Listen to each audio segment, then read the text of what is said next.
Hello and welcome to Module 4, the Wishbone Bus and Other Demos. My name is Dave Baldwin and I am a Field Applications Engineer for Lattice Semiconductor. I, along with Chris West, will be describing one of the reference designs and demoing the Wishbone interface of the embedded function block on the MachXO2 programmable logic family. This module on the Wishbone interface bus will consist of 4 parts: a reference design and a demo design on the Wishbone interface, an I2C reference design for firmware update, and a demo design for accessing and using the power controller. Now let's take a look at the reference design for the Wishbone interface on the MachXO2. Reference design 1126 describes a memory interface to the Wishbone bus into user flash memory, or UFM. It offers an easy-to-use and ready-to-implement RTL code to a familiar interface that the designer can quickly implement into a design without the need to learn the Wishbone interface and its register set or its configuration. Like the other reference designs, it has customizable parameters and commands that are fully described in the documentation. This slide provides a general overview of the top-level function blocks of the design and the command set available to the designer. A whole host of application examples can be listed for this powerful, non-volatile memory use. As you can see, the top block level diagram for the design and a command set are shown on this slide. Again, the reference design is fully described in the documentation. We will now look at programming via the Wishbone interface bus and how to implement the low power module of the MachXO2 programmable logic family. The demo in User Guide 57 describes how to store and program 2 different bitstream images from the same external SPI flash. This is very useful in self-reconfiguration type of application where field updates can be performed without the need or use of an external microcontroller. This reconfiguration takes place in the background and is transparent to the application currently programmed in the MachXO2. The documentation includes everything the designer would need to implement the simple state machine-based block for 2 bitstream images in non-continuous PROM space. The slide above gives a general description of the aspects of the features described in the user guide. The MachXO2 control board is used for this demo as opposed to the Pico boards that have been used in the other examples. Chris will now be walking you through the demo contained in User Guide 57. Thanks, Dave, and now we'll review Usage Guide 57, which is programming the MachXO2 through the Wishbone. So once you've downloaded the zip file, the following directories are what you'll see. There's a bitstreams directory, which will have all the JEDEC files for the demo. There's a documentation folder, which will have all the relevant documentation for the design. There's the project, which is the Diamond project directory. There's the source directory, which includes all your HDL, and then there's your test bench directory.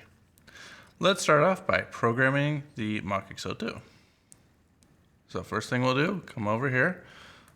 You're using ISP VM here. The first thing is change the device operation to SPI flash programming. For the device, we're going to select the atmel, and we're going to select the one at the top with ending in the suffix 41. Okay. For the data file, we're going to select the design number 1. The starting address, we're going to set that as 0s. The ending address, we're going to set it at 1. Click OK, and OK, and click Go.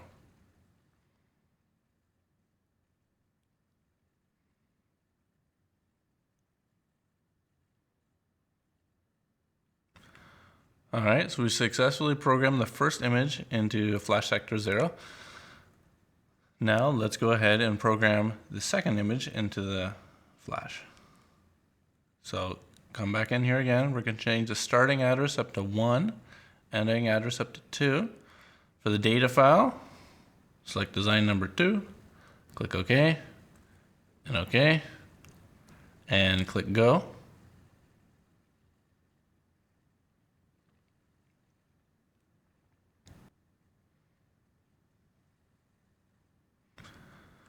All right, so now we've successfully programmed in 2 images into the SPI flash. Let's program the MachXO2. So you're going to change the device operation down here to flash programming mode. Choose your data file. You can select either 1 or 2. Select OK. And click Go to begin programming. Alright, so we successfully programmed the MachXO2.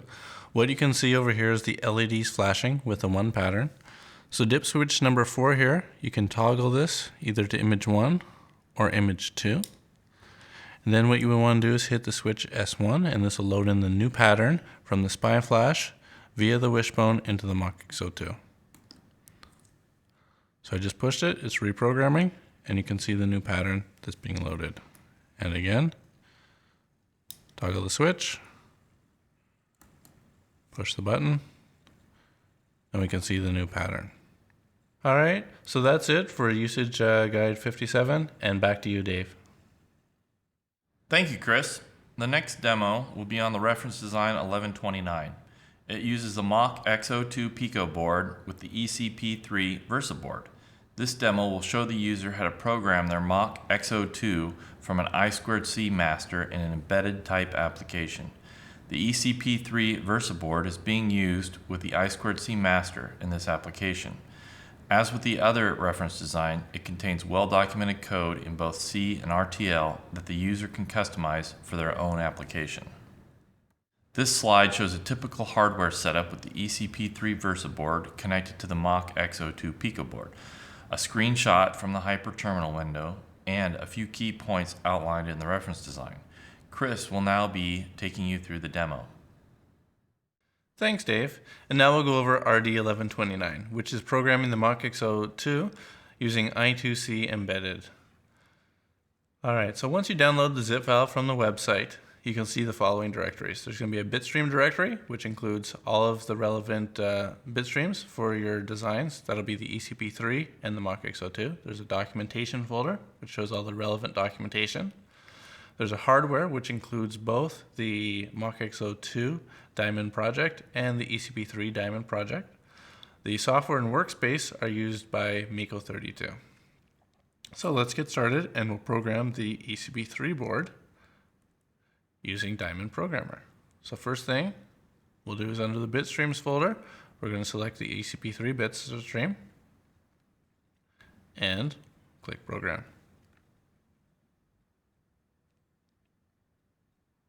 All right, so we successfully programmed the board. All right, next thing we're going to do is we're going to power up the MachXO2 device. Okay, we're going to go to hyper-terminal in this case, or you can use any terminal program, and we're going to connect to the ECP3 Versa board. So for me, I'm on COM55. But you can go to your device manager to figure out exactly what COM port you are using. Bits per second, you want to set that up to 115K. Flow control, we'll set that to none.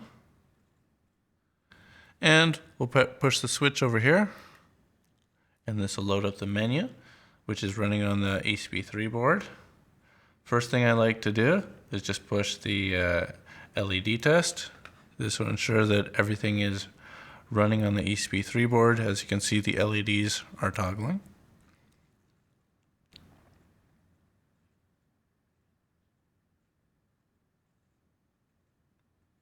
Okay.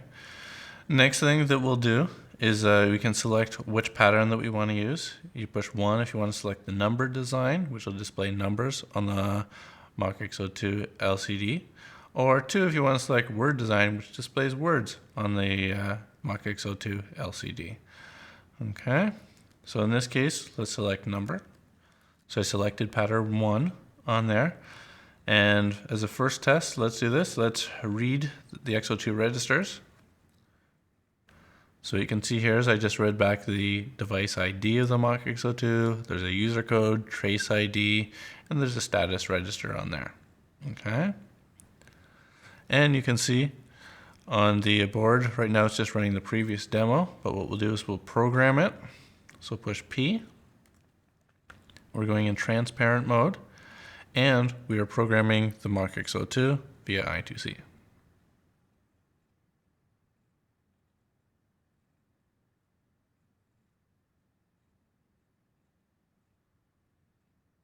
Okay, programming is successful. What you can see is the new pattern that's on here. The number pattern is loading up. So let's do this. Push 2, and we're going to select the word design. So the word design is loaded. Now let's load up the new values in the EBR. So that'll load up them by pressing U for update.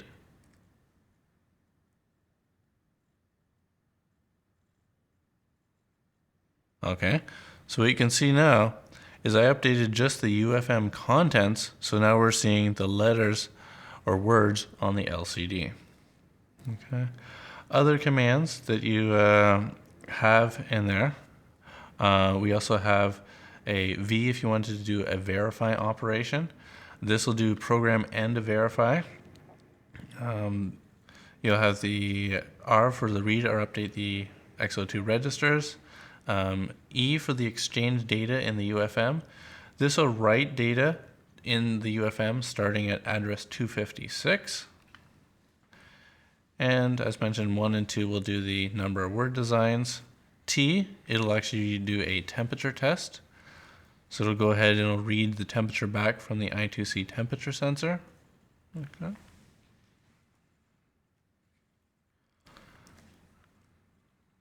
All right.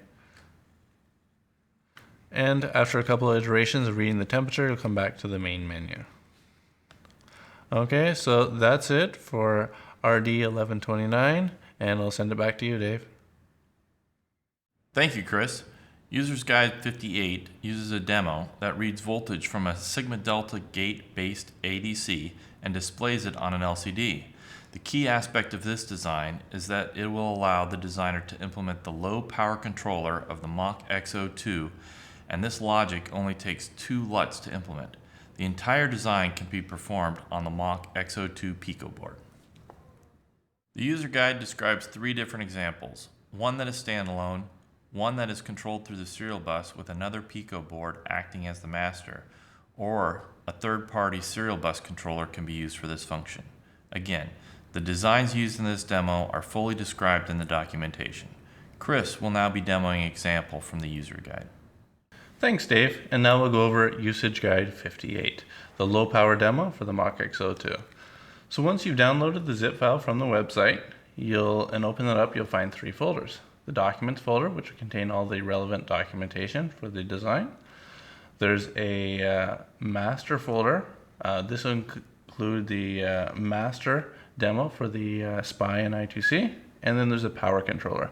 The power controller has the slave module and the standalone module. So for the first one, let's do the standalone module. So let's first start by programming the standalone module.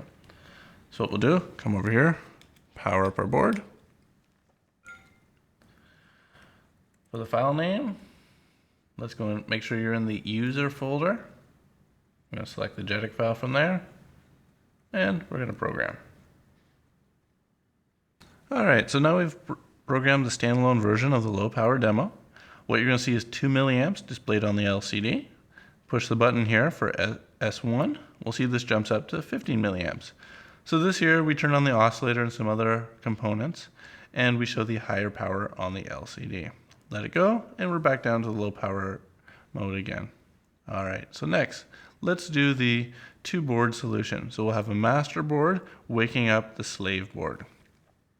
All right, so first, let's start by programming the slave. So what we'll do for this, come out of the user mode and select the config folder. Choose the JEDEC file from there, and we'll program up the slave board. All right, so now we have the slave board program. Let's program up our master. So we'll power it up. Come over here, go to file name. We'll select the file that we want to use. So for this one here, you want to make sure you select the JEDEC file from the master folder. It's under hardware, implementation, Diamond 1.4, Pico. Select your JEDEC file from there. Click on program. All right, now we have the master board programmed. Let's do this. We'll power up the slave and the master. what you're going to see is on the slave right now is 15 milliamps, or the high power mode. So what we'll do now is we'll connect to the master using hyper terminal.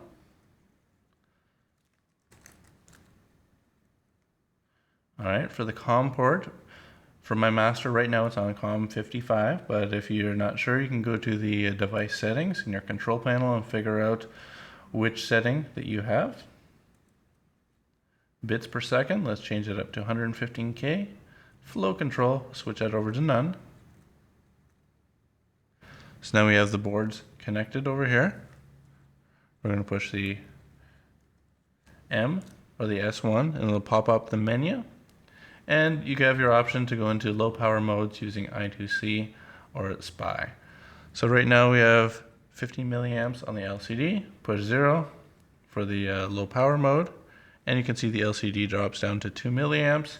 You can push any other button and that'll bump up to the high power mode again. You can see it's up to 15 milliamps. And we can do the same thing through SPI as well. So that's it for usage guide 58. And thanks, Dave. I'll put it back to you. Thank you, Chris, and this will conclude Module 4. And thank you, audience, for your time. Could you please take a moment to fill out the online evaluation form shown on this slide?